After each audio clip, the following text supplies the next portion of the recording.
नमः श्रेयतिराजाय विवेकानन्दसूरये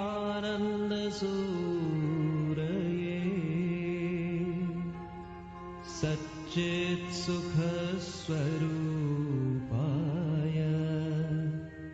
स्वामिने तापहारिणे।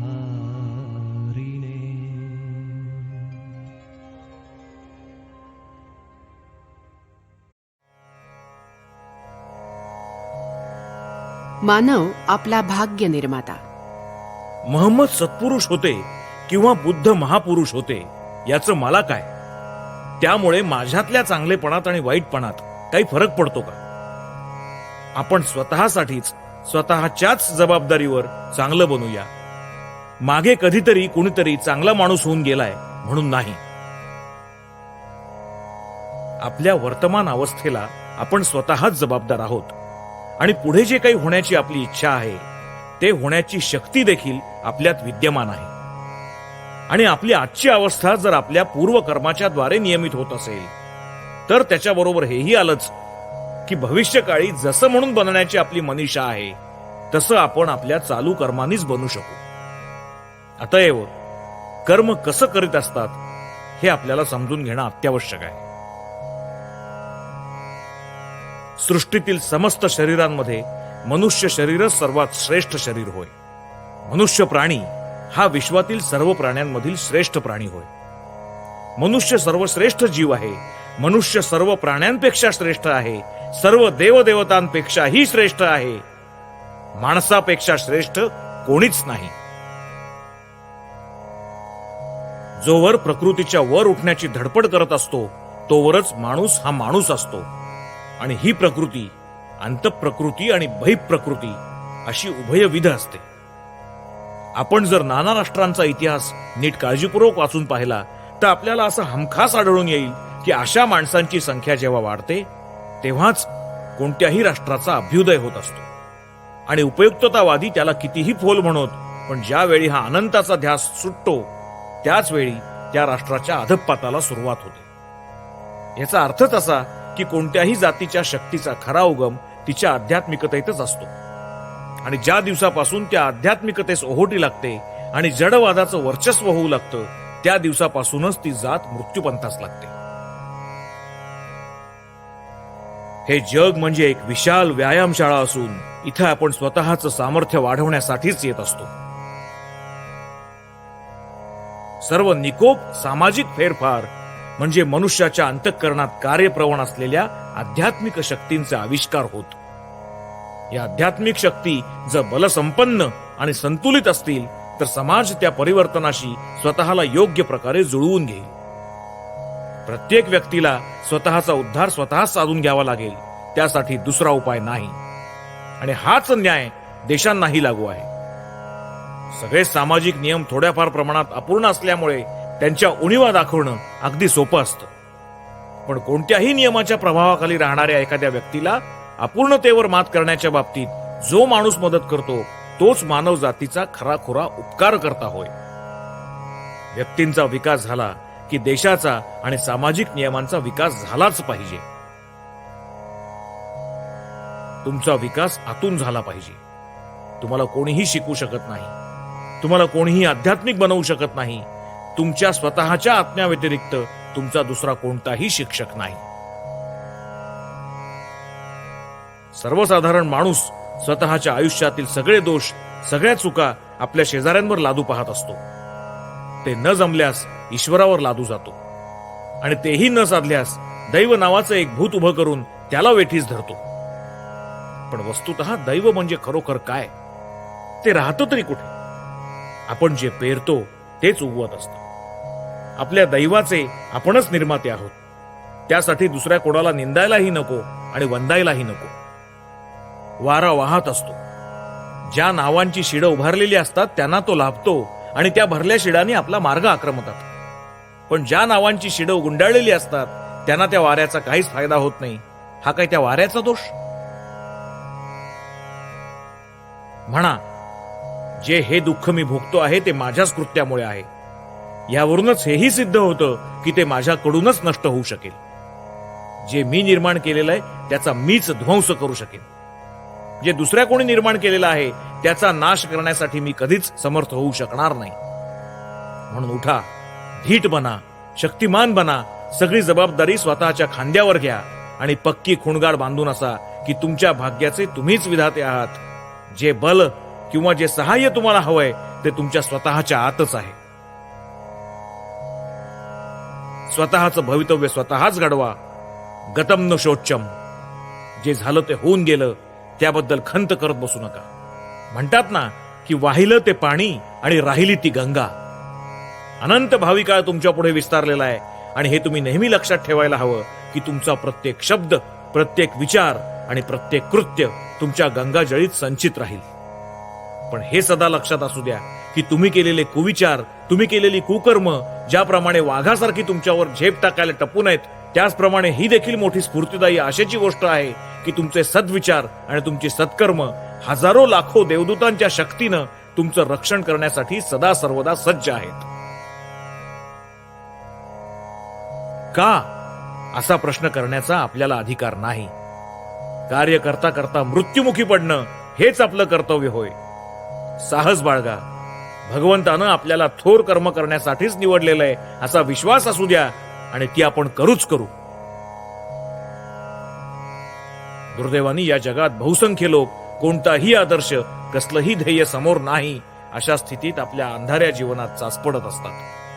समोर एखादा आदर्श असलेला मनुष्य जर 1000 चुका करेल तर माझी खात्री आहे समोर कोणताही आदर्श नसलेला माणूस 50,000 चुका करेल.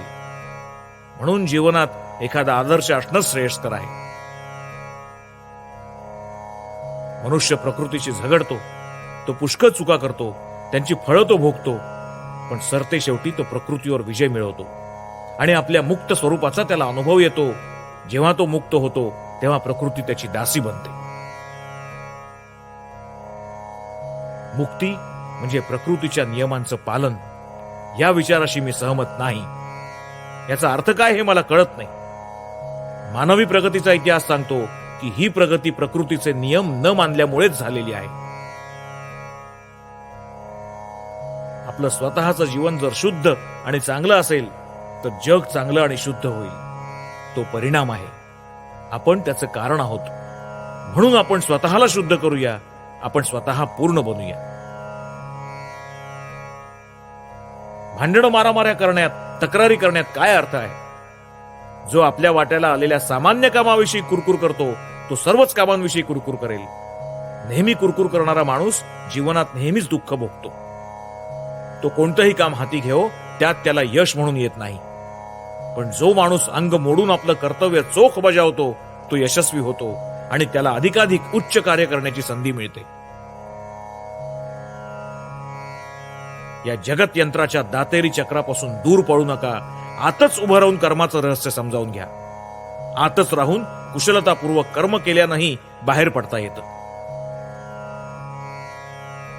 आपण केलेला प्रत्येक विचार, आपण केलेली प्रत्येक क्रिया काही काळानं सूक्ष्म रूप धारण करते, जणू बीजरूप धारण करते आणि अव्यक्त रूपाने या सूक्ष्म शरीरात राहते आणि कालांतराने फिरून प्रकट होऊन अनुरूप फल देते.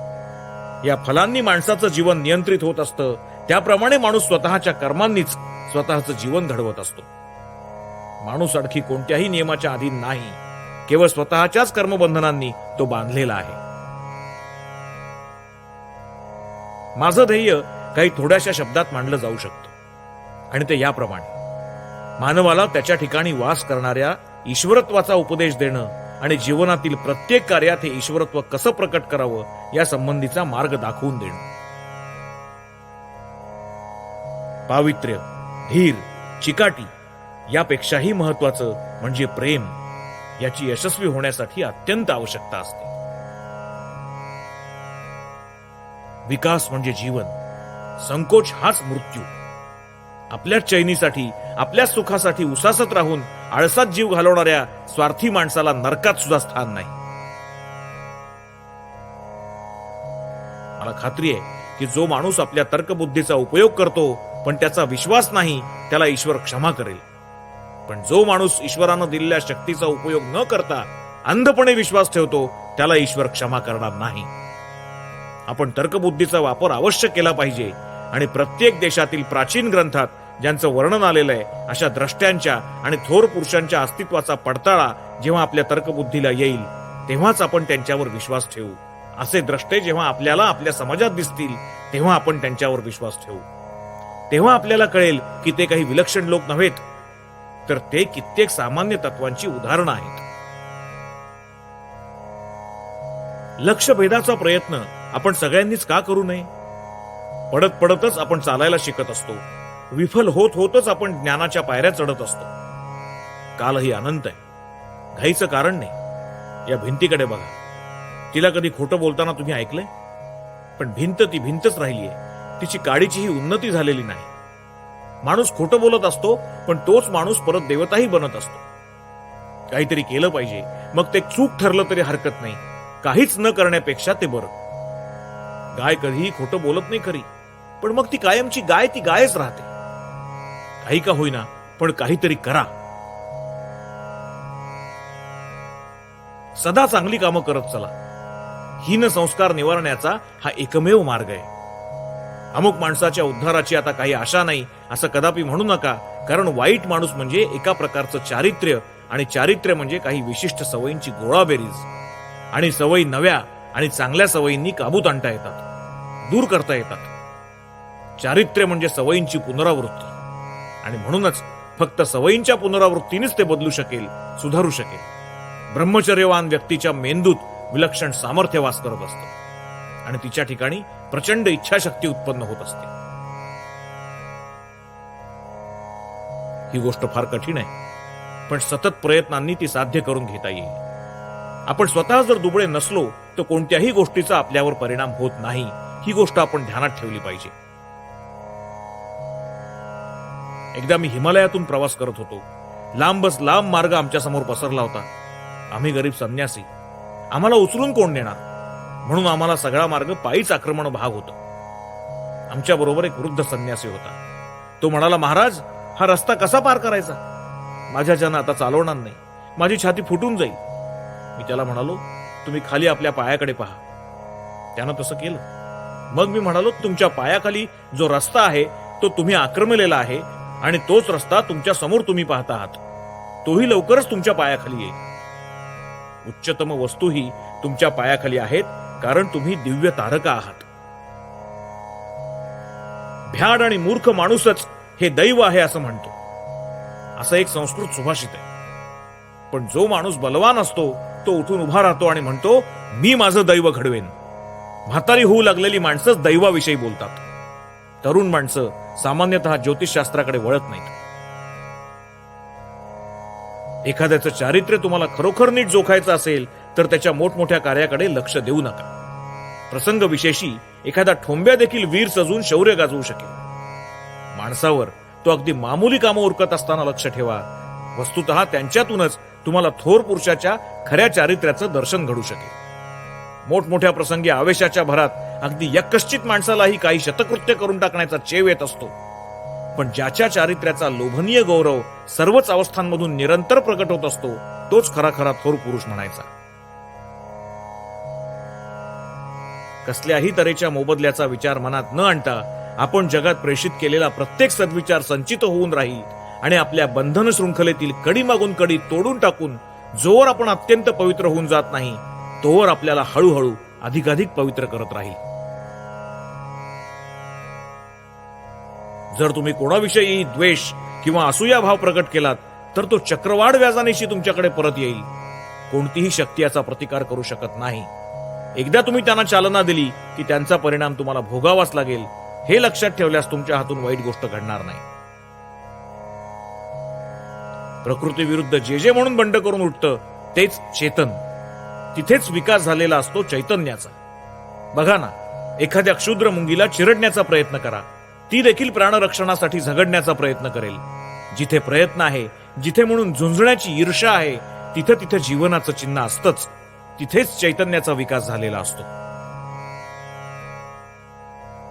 माणूसच तर पैसा निर्माण करतो ना. पैशांनी माणसं निर्माण झाल्याचं का कधी कुणी ऐकलंय? तू जर आपलं मन आणि मुख एक करू शकशील, बोलल्यासारखं वागू लागशील, तर पैसा तुझ्या पायाशी पाण्यासारखा वाहत येईल. मांगल्याकडे जाणारा या जगातला मार्ग अत्यंत बिकट, त्रासदायक, किंबहुना निसरड्या कड्यासारखाच असतो. तेव्हा या कड्यावरून जाताना कित्येकांनी कोसळावं यात नवल मुळीच नाही.